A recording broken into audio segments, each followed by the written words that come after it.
Olá pessoal, bem-vindo aí ao meu canal aí. Agradecendo a todos aí que se inscreveram no meu canal. E hoje nós vamos fazer um drink bem legal.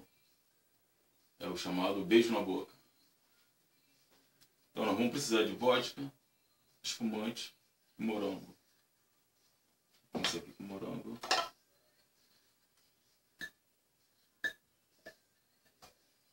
Cinco morangos. 1 colher de açúcar.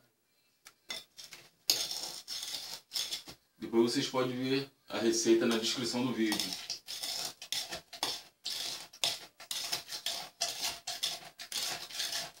Uma cera aqui legal.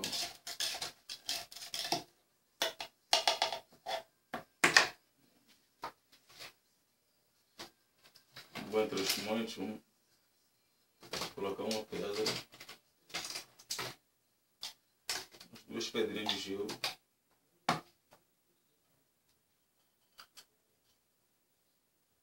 Vou colocar 5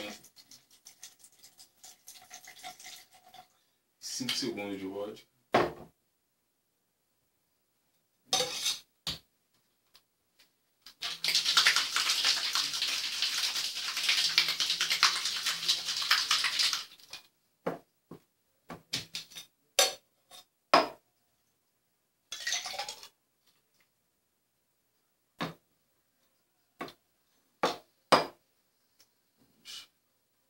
Completar com espumante.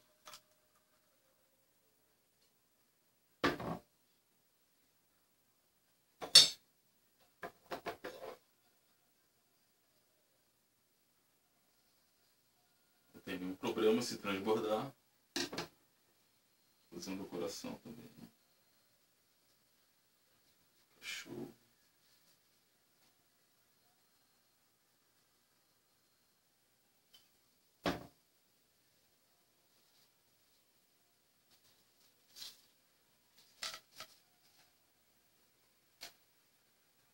Isso aí. Esse é o beijo na boca. Muito obrigado a todos vocês aí. Não esqueça de curtir e se inscrever no canal para vocês não perderem os outros vídeos. Obrigado e até o próximo vídeo.